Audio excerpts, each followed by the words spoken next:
அஸ்ஸலாமு அலைக்கும் வரஹ்மத்துல்லாஹி வபரகாத்துஹு. கண்ணியமிக்க பெரியார்களே, சகோதரர்களே,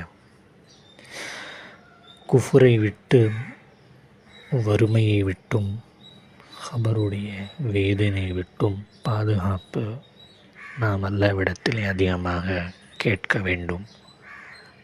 அதற்காக இந்த துவாவை நாம் ஓதிக்கொள்ள வேண்டும். அந்த துவாவாவது, அல்லாஹும்ம இன்னி அஊது பிக்க மினல் குஃப்ரி வல் ஃபக்ரி, அல்லாஹும்ம இன்னி அஊது பிக்க மின் அஸாபில் கபர், லா இலாஹ இல்லா அன்த்.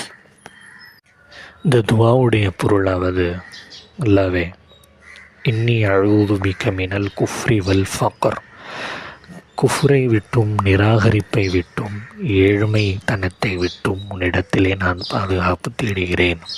அல்லாஹும்ம இன்னி அஊது பிக்க, யா அல்லாஹ், நான் உன்னிடத்திலே பாதுகாப்பு தேடுகிறேன். மினல் அஸாபில் கபர், கபருடைய வேதனையை விட்டும் உன்னிடத்திலே பாதுகாவல் தேடுகிறேன். லா இலாஹ இல்லா அன்த், வணக்கத்துக்குரியவன் உன்னை தவிர வேறு யாரும் இல்லை. நம்முடைய நல்லோர்கள் சொல்லுவார்கள், எவர் இந்த துவாவை காலையில் ஓதுவாரோ அவர் அன்று முழுவதும் சகல விதமான முசீபத்து சோதனைகளை விட்டும் பாதுகாக்கப்படுவார்.